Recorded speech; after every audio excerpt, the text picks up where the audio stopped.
everyone, welcome to 555 maths classes. I hope you are doing well. This is chapter 5. New chapter हम start करने वाले हैं, tales by dots and lines. तो our new chapter class 8 Ganita Prakash part 2. So let we start our chapter 5. ठीक है. And first topic is 5.1 the balancing act. Last year we learn about the mean and medium. Last year हमने सीखा था कि mean and medium क्या होता है. Recall that the mean of the same data is the sum of all values divided by the number of values in the data. तो हम क्या करते थे, सारी वैल्यूज को सम कर देते थे, डिवाइड कर देते और उसकी वैल्यू से उसको डेटा की वैल्यू से डिवाइड कर देते थे. Then the median is the middle value when the data is scored. Median क्या होता है, मीडियन डेटा की मिडल वैल्यू होती है. सपोज करो आपको कोई 5 नंबर यहाँ पर इस टाइप से नंबर गिवन है. ठीक है. सो ये मैं यहाँ पर एक एक्स्ट्रा लिख देती हूँ. ठीक है. तो देखिए ये 3 डिजिट चलेगा, ये 3 डिजिट चलेगा, तो जो बीच वाला रह गया वो मीडियन हो गया. ठीक है. सो आगे बोल रहा है we shall try the understand the mean and medium from the different perspectives and see how the mean behaves with changing data. वो कैसे डेटा को चेंज कर देती है. Consider any two numbers, find their average arithmetic mean, repeat this by taking other pairs. What do you observe? क्या observe करेंगे आप. So देखिए for example let 2 number 3 and 7. हम कोई 2 नंबर ले लेते हैं. There average is 3 + 5. अब 2 डिजिट है ना, तो अपॉन में 2 आ गया. ठीक है. Is equal to 5. कैसे आया 5? So now explain. सो 3 + 7. ठीक है. सो 3 + 7 हो गया, अपॉन में 2 डिजिट है तो 2 डिजिट आ गया. अब 3 और 7 को ऐड करेंगे तो 10 हो गया. 2 × 5 = 10. सो इसीलिए यहाँ पर 5 आ गया.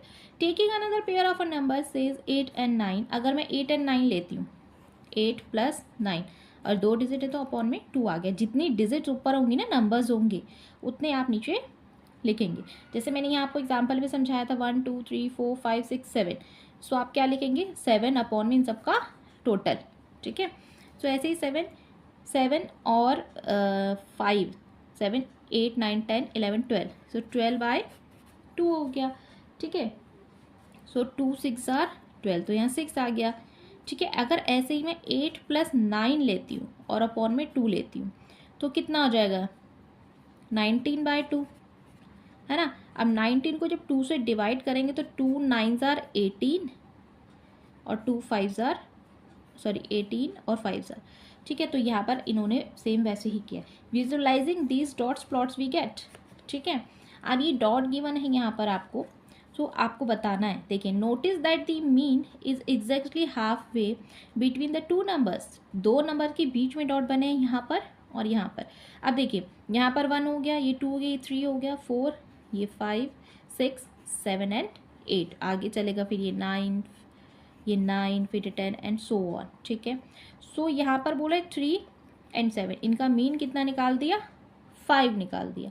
ठीक है. कैसे निकाला 5? 3 + 7 डिजिट कितनी है, 1 2. सो 10 अपॉन में 2, तो 2 5s = 10, तो मीन आ गया 5. ठीक है. नेक्स्ट है we have learned earlier that the arithmetic mean in the measure of a central tendency and represent this center of the data. Center of the data मैं आपको समझा चुकी हूँ. Let us see how the mean represent the center and the case of number 3. देखिए क्या बोलता है आगे. Calculate the mark and the mean of each collection data below. So देखिए मैं अगेन यहाँ पर लिख देती हूँ, 1 मिसिंग है ना, कुछ 3 4 क्या 5 7 8 एंड यहाँ पे 9 10 ऐसे चलेगा. तो 6 7 8 है. ठीक है. तो यहाँ लिखेंगे 6 + 8 6 + 7 + 8 3 है ना, तो तीनों को लिख देंगे. 3 डिजिट है. अब जब तीनों को ऐड करेंगे तो कितना आ जाएगा, 21/3. तो 3 7 = 21, तो 7 आ गया इसका मीन. ठीक है. तो ऐसे ही आप बाकी का भी कर सकते हैं. ठीक है. पहले आप बीच के मिसिंग नंबर्स लिखना. जैसे 3 है, 3 के बाद 4, फिर यहाँ 5 है, यहाँ 6 8 10 11 12 13 14 एंड ये 15. आप मिसिंग नंबर लिखना और उसके बाद इसको सॉल्व कर लेना. बहुत सिंपल है. ठीक है. नेक्स्ट पेज पे चलते हैं. सो पेज नंबर 104 भी बोल सकते हैं. ठीक है. तो can you explain how the mean is the centre of each collection. ये बोल रहा है कि मीन जो है वो सेंटर है हर एक कलेक्शन की. ठीक है. Mark the mean for the collection below. So यहाँ पर 11 हो गया, अगेन मिसिंग नंबर पहले हम राइट करेंगे 15, 17 एंड 19। तो देखिए क्या क्या है, 11 है, 12 है, 17 है और 19 है, ऐड कर देंगे फिर इनको अगेन, ठीक है। नेक्स्ट बोल रहा है can you explain how the mean in the centre of the collection. Centre of the collection है mean, it is it the mean of a midpoint of the two endpoints extremely show that the data is not always so. Instead, the total distance are equal and both sides of mean बोल रहा है। This is an illustrated through the following dots plots। देखते हैं जरा इनके dots plots से। सो यहाँ पर ये देखिए ये 3 डिजिट गिवन है, अब इन्होंने बीच में से डायरेक्ट ही निकाल दिया है, तो ये वाला साइड LHS हो गया, ये वाला RHS हो गया। जो आपके लेफ्ट हैंड साइड होता है वो लेफ्ट हैंड साइड में LHS लिखते हैं और राइट हैंड साइड वाले को RHS लिखते हैं। तो मिसिंग नंबर क्या है 7, तो मीन इज 7, आप ऐसे भी फाइंड कर सकते हैं, ठीक है। सो नाउ यहाँ पर हमें बोल रहा है LHS 3 + 1 + 4। सो 2 से पहले यहाँ 3 आएगा, यहाँ 1 आएगा और ये 4। तो देखिए ऐड क्या क्या क्या है, 3 + 1 इन्होंने किया है, ठीक है। तो कितना आ गया 4, अगेन 4 आ गया। और ऐसे ही LHS RHS में करेंगे तो इन्होंने 4 लिखा हुआ है, ठीक है।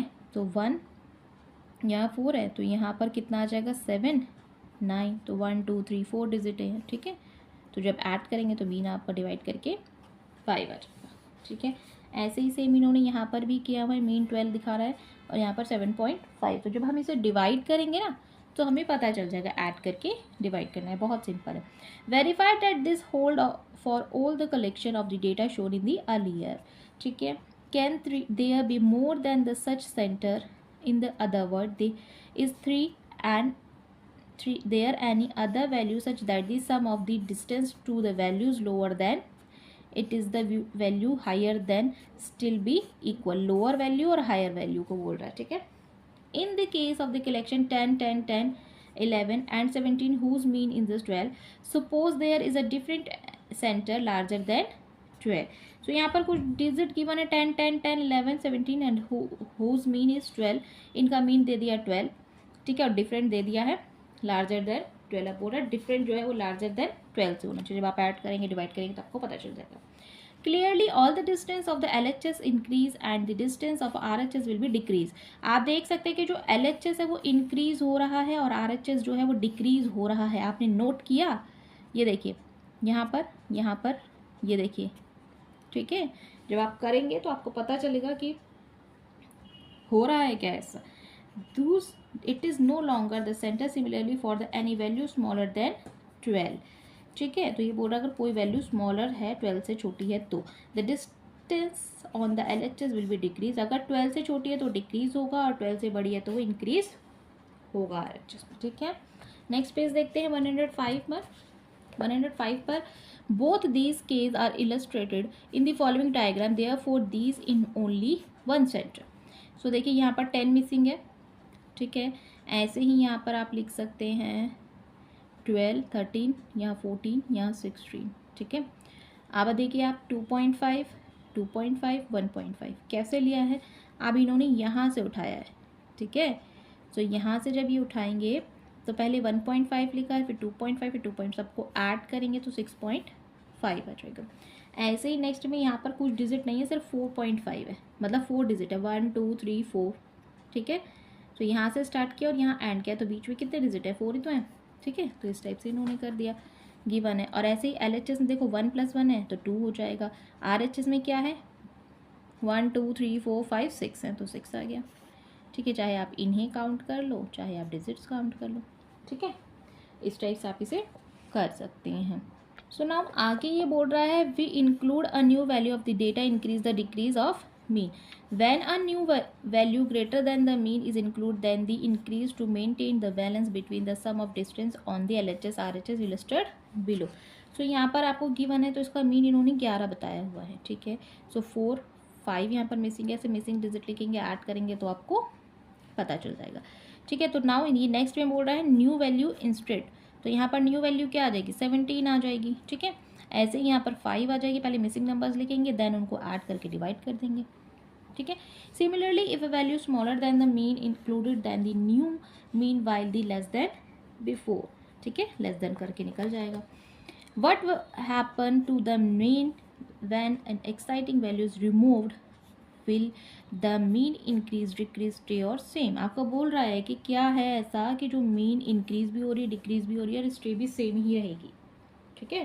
तो जब आप सॉल्व करोगे ना आगे फिगर इट आउट की क्वेश्चन, तो आपको और अच्छे से एक्सप्लेनेशन आएगा, समझ में आएगा कि क्या होती है मीन और कैसे इसको फाइंड करते हैं. So what happen the mean is if a value equal to mean instead remove. Now next जो हमें बोल रहा है, try to explain the using fair share interpreted mean that studies the last. ठीक है. तो अभी की वीडियो में हम अपना फिगर इट आउट के जो क्वेश्चन ये पेज नंबर 105 तक रखते हैं और 105 पर नेक्स्ट टॉपिक है ये अनचेंजिंग मीन. ये हम अपनी नेक्स्ट वीडियो में करेंगे. ठीक है.